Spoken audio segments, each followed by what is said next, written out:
Well, you won't know this behind everybody that's watching, but when you come to watch this, this is our second attempt. We lost the internet. Joe, I'm so sorry. But No today, problem. we've got a wonderful chap who I've been talking to for quite a while now. He comes from the leafy lanes of Herefordshire, and it's Joe St Clair. Many of you will know Joe, A, from his books, and two, because he's had a very diverse life. But for those of you that don't, I'm going to ask Joe to talk a little bit about his life story, and then about his latest book. Joe, welcome again. Thank you, Liz. Yeah, okay. A potted history, really. When I'm thinking back over my life, there's always been two strands to it, very, very different. One is my career journey and all the various jobs I've done in the past, a very busy career. And the other one is my kind of spiritual journey, which was very, very different. And the two in parallel were quite hard to navigate at times. But briefly on the career front, yeah, I'm quite fortunate. I've never been out of work. I'm semi-retired now. I've always been in employment right from, I think, 18 years old. And yeah, it was interesting. I went into finance first, into banking for a while, but got very, very bored with it. I was only there 18 months to 2 years.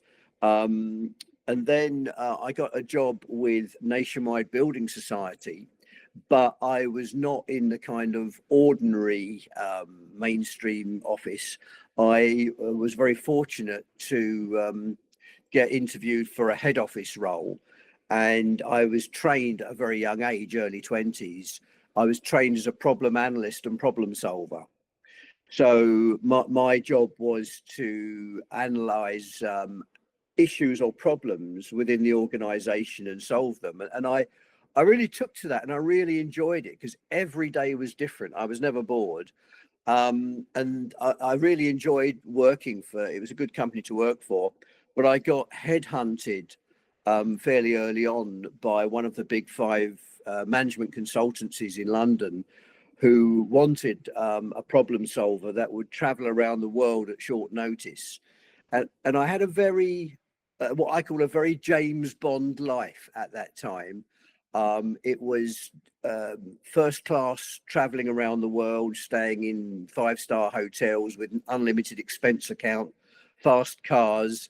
And it was almost like being parachuted into different organizations to solve problems. So sometimes I was given like 2 days notice that I was going to Johannesburg for 6 months and things like that. But I enjoyed it. It was challenging. It was full on. They own you, life, body and soul. But I was working for some of the biggest companies in the world and working at board level, analyzing the problems they couldn't solve internally, coming up with solutions and then implementing them. And then when I'd finished, I'd get sent off by my bosses in London, off somewhere else. So I worked all over the world as a problem analyst, problem solver. And that stood me in good stead for everything that came later. But simultaneous to that was a kind of spiritual adventure where since a very young age, I've always had a connection to this kind of spiritual realms. And when I was in corporate, wearing my pinstripe suit and my smart shoes and ties and cufflinks, sometimes these spiritual messages had come in, and I was just saying, "Go away! Don't bother me. I'm busy."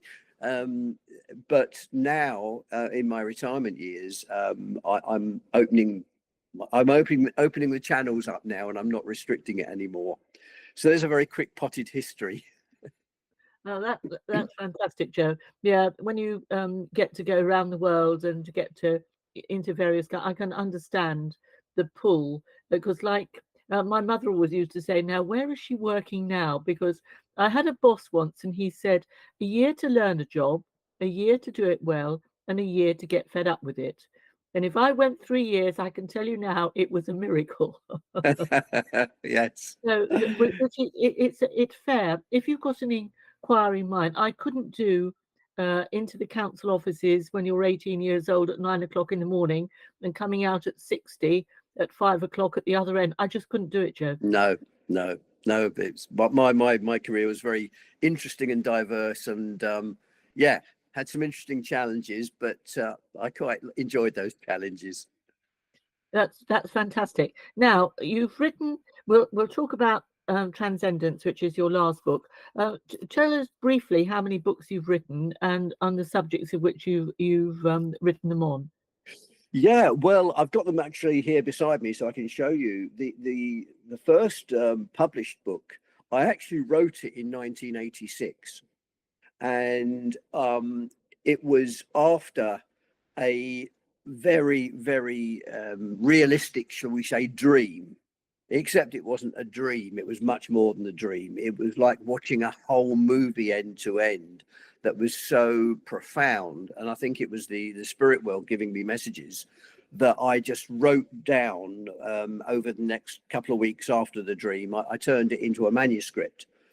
But when I had finished the manuscript in 1986, I reread it to myself, and I thought, I have no idea what this book's about.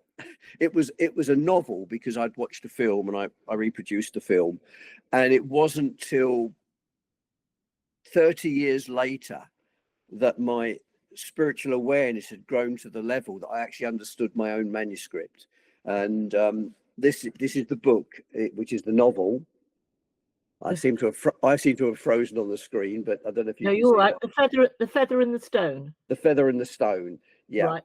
So this was a novel, but a novel about a quite a thick book. A novel about someone on a spiritual journey that paralleled my own, but I didn't really know that at the time.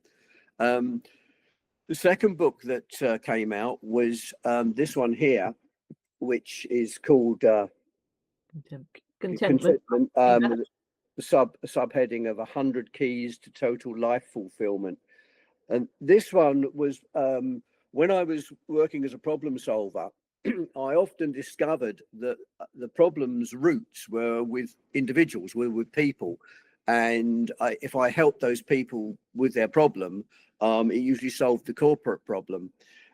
So by default, I started becoming a bit of a counselor and a bit of a guide, a shoulder to cry on. So I took a course to be a fully qualified life coach in the 80s before it was kind of cool. And I was helping hundreds of clients sort their lives out and planning their life. And then one of my clients said to me, Joe, you should write a book on your 100 top tips for living a fulfilled life. And that's what I did. And that's done very well. I'll leave out the third book for a moment because that's important. But the fourth one, if you can see that one,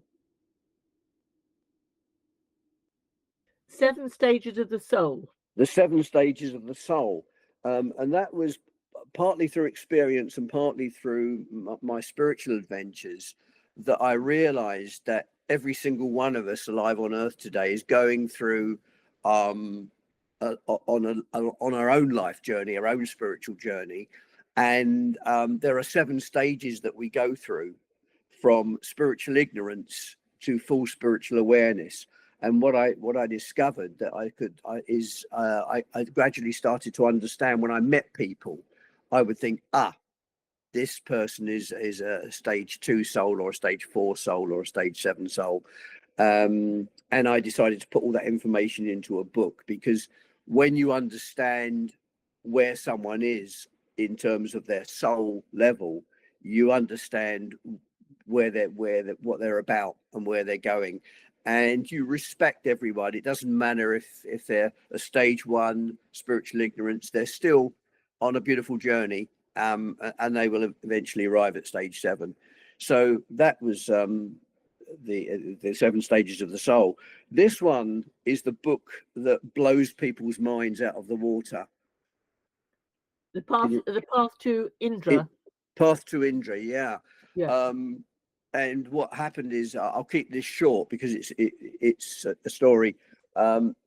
In 2011, I was really working hard in corporate, really getting burned out, really feeling as I was taking on too much and getting a bit of stress.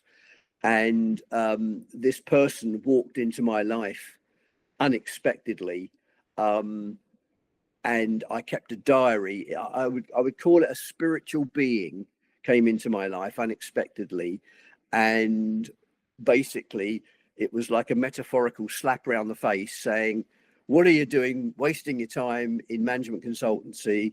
You're here to be a spiritual guide for this planet, and you're not doing the job you were sent here to do. And I kept a diary while this spiritual guide taught me for 2 solid years everything I needed to know, and that diary turned into the book, The Path to Indra. So yeah, that's the book. Everyone says to me, I turned to page 1 and I could not put it down till the last page. So those were the 4 books, and then my next book kind of distilled everything into 1 volume.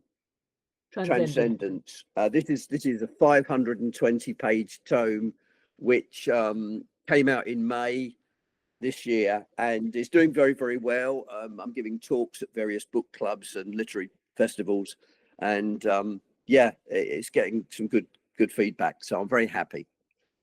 Joe, that's absolutely incredible. And I think it's the running of the 2 lives in parallel has me intrigued, really, because I do know what it's like to be pressured at work. You know some of my background, so we don't need to go into it. And to have a quiet side, whatever you like to call it, a quiet side to your life or a different side to your life running in parallel. Yes. It's sometimes it's quite difficult to manage, as you said. Now, talk us through Transcendence itself. Talk us through this book. Yeah, it's a very very detailed book. It's very dense. It's brought together all the, let's say, spiritual wisdom, for want of a better word, that is in the first 4 books, and it's revisited to a degree. But it's called Transcendence because we are all, at this moment in time, everyone, the world, is going through a period of what I call transcendence, although most people are not aware of it. And it's going to cause massive change to the way we've lived, to the way we've experienced the world so far in our lives. And these big changes that are on the horizon are imminent. And I get a lot of information still from the spiritual realms about that. It's not all from academic research, which I do, but it's a really a guidebook for people who are saying, what's happening to this world, what's going on. I don't understand it. It's something, there's changes, there's things happening that don't make sense. So I've tried to use it as a way of helping people to navigate what's on the horizon. And the book's full of different sections that cover this. I think, to give you an example of some of the things that I'm saying, is that you've probably heard the phrase that some spiritual people say, maybe if they do yoga or meditation, and they say, I'm trying to raise my vibration. You've probably heard that. And that does make sense, although a lot of people kind of shrug their shoulders and think, well, what does that mean? I think it means I want to become more spiritual. I want to meditate more, do more yoga, look after my body. And that is true in a sense. But there are other people who say things like the whole world, the planet Earth, is going through a period of raising its vibration. Now, if you're a very skeptical, rational, scientific type, you will just think that that's crazy. But the reality is that the whole planet is raising its vibration, and it's to do with something that's called the Schumann resonance, which was discovered by a guy called Schumann, a scientist, in about 1952-53, where he was measuring the way the Earth pulsed between the surface of the Earth and the ionosphere. And he measured what became called the Schumann resonance, or the Schumann frequency, which has stayed static for a long time at 7.83 hertz. And all over the world, there are stations like geomagnetic stations measuring the pulse, the Schumann frequency. And it's been stable for a long time. And in the last couple of years, it started to rise unexpectedly, to the shock of most scientists and researchers. And it's going a very fast rate. Now, because the Schumann frequency is the pulse of the earth that we've all been born on, not surprisingly, it synchronizes with our heart rhythms and our brain rhythms. So it's been known in the medical literature for a long time that our brain and our heart are also vibrating at the Schumann frequency, 7.83. Now, because the Schumann frequency is rising across the whole planet at quite a fast rate, not always a steady incremental, but sometimes, big pulses, our 50 trillion body cells, which vibrate at that same frequency, are having to adjust very quickly. And our bodies are incredible things, and our cells have the ability to raise their vibration in concert with the Schumann frequency. But because that's happening within us, and because all the cells are vibrating at a faster rate, and so is our heart and our brain rhythms, it is affecting us. And a lot of people are feeling odd and getting strange bodily sensations, not realizing what it's going through. And this is part of the ascendance journey, because there's a distinction. We go through stages of spiritual maturity that I call ascendance. So ascendance is a journey, and transcendence is the ultimate destination. So that's just one aspect of the book. There's a lot of other information in the book about all sorts of mythological, historical, archaeological facts that support the Transcendence story. Things like there are, in ancient Egypt and Mesopotamia and Greece and Turkey, there are carvings from 3,000 or 4,000 years ago that, if you study these carvings, they are actually telling you about ascendance and transcendence. Gosh. Yeah. Joe, that's absolutely fascinating. The reason the frequency is changing, is it something to do with the sun and the sunspot, or do we not know what it's to do with? There are various theories. There are known cycles in the universe. Some of these cycles, like there's an 11-year sunspot cycle. There's certain times when the Earth gets more volcanoes and earthquakes due to its position in space. There is a 26,000-year major cycle, which was known actually to the Mayans centuries ago, and also the Egyptians and many other cultures. They were aware of this 26,000-year cycle. So yeah, they all have a bearing on the vibrational frequencies of the Earth, but just how and why is still kind of being investigated. It's being monitored, so there's a lot of understanding of what's happening, but not the bigger picture. And I think most hard-nosed scientists would look to the sunspot cycles and the rotation of the Earth and the cycles, and leave out the spiritual dimension, which really, I think, can't be left out. No, you're probably right. Do you think Mr. Miliband has any knowledge of this, Mr. St Clair? I have no idea, but I very much doubt it from what I've seen. Just to make you smile even further, somebody sent me Cromwell's speech again this morning, which I'd forgotten about. And when you look at Cromwell's speech in the 1600s and look at what's happening today, so 400, 600 years, 600 years later, I can tell you now that nothing changes really. It's just the goons that we've got in place that alter, the clowns in the circus that change, but the actual circus is still going round and round and round. So there we go. Yes. And that just reminded me on climate. Now, I sent you this week the some of the patents on geoengineering. Yes, thank you. Yes, I know. And you sent me back And I might use those photographs, Joe, if I may, at the end of Of this, course. because Mm. we're all talking about the same sort of thing.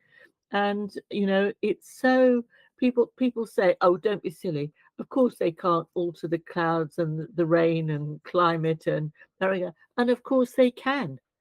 And we've Since a got long time satellite. ago. Yeah. Yes, yes. It's not just recent, but No.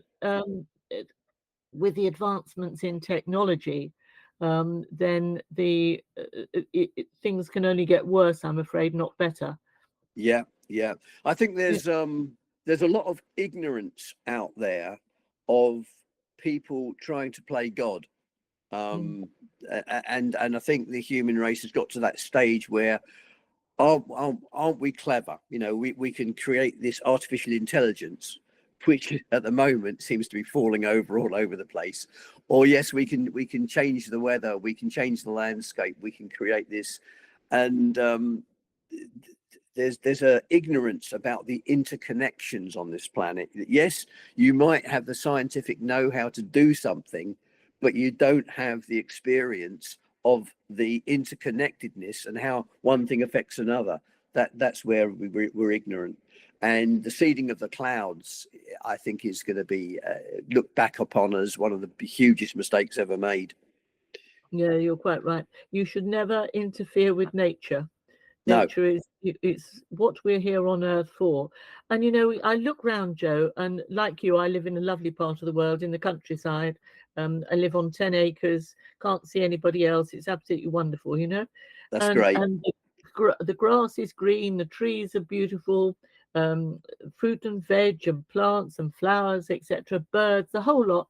Well, it used to be, except that we've lost so many birds and so many insects, particularly the last couple of years.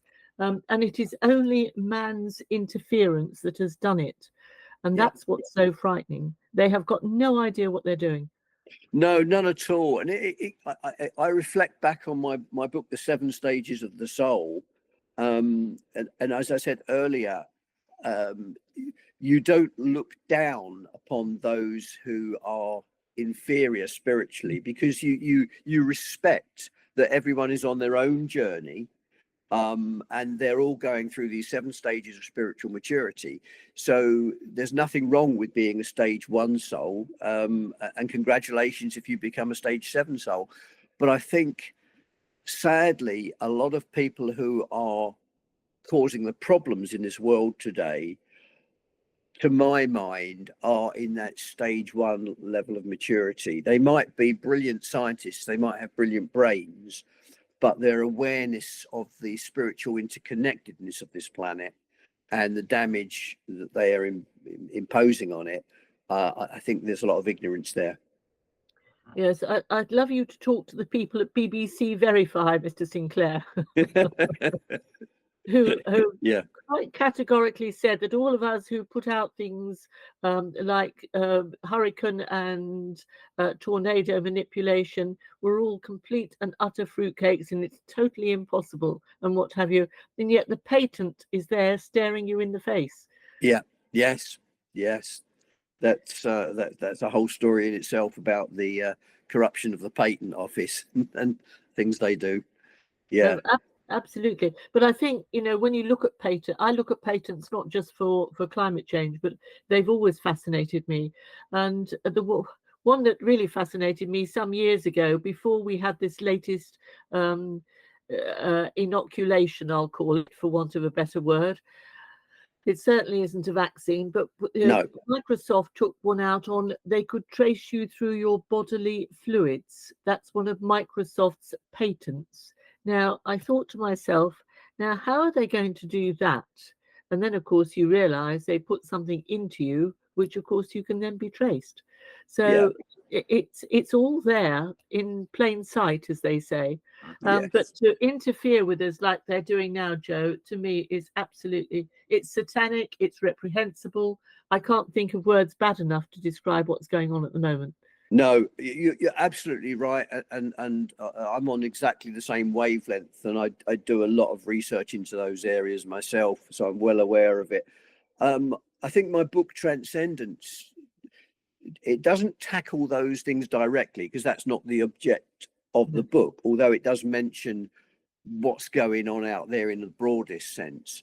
My way of dealing with it is that I've had such a wonderful spiritual adventure, and I still am every day, that my mindset for many years now has been on the fact that, like everybody else, when you are an immortal soul, nothing can phase you or create fear.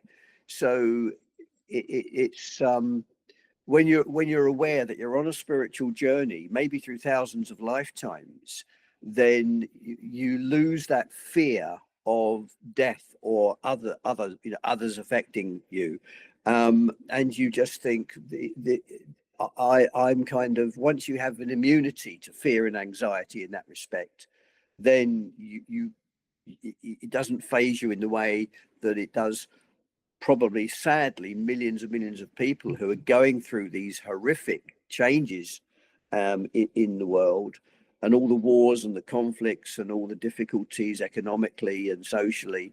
And when you have a very narrow mindset and think, oh gosh, I've got my 70 years and 10 or whatever, yes, it can be very fearful and create huge anxiety. When you live in a way that rises above that, you think, well, what's the worst they can do? They can bring in a gun through my front door and shoot me. Okay, fair enough. I'm an immortal soul. I'll be back. I'll harass them next time round. Yeah, that I can well believe. And there's many that have gone before that I'm still in touch with, Joe, who Yes. are doing. Also, when you go up into the great ether in the sky and what have you, you can berate them up there. We need some help down here, is what I'm always saying. Yes. So if you do pop your clogs, will you please send somebody back down to help? Because Yeah. we definitely need some help. Joe, what I'd like to end on is the fact that you're not speaking at our conference because, sadly, at our event on the 9th of November in Derbyshire, but you will be there. And Yes, I will. Looking forward to it. Books to sell, and I will introduce you to everybody who will have seen this, and they will be so pleased to actually come and meet you as well.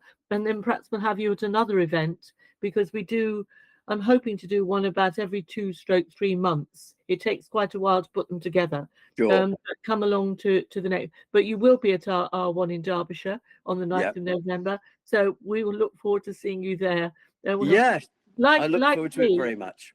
Like me, you've always got a smile, and I find that life goes so much better if you can smile your way through it, even though it's difficult at times. It's all those endorphins and serotonin you create with a smile. It's good for the body cells feed off that. They love it. Yeah, I'm sure you're right, because when you come, you haven't been to one of our events this time, but one of you, I've had 2 of your colleagues. Justin has been, and Ray was the last one. Ray spoke on policing, from Sir Robert Peel to Sir Mark Rowley, and that was very interesting, great fun. Great. But huge smiles and great enthusiasm and laughter, even though some of the situations are really serious. But you have to be able to, as you say, smile. So we look forward to seeing you on the 9th of November in Derbyshire, Joe. Thank you, Liz.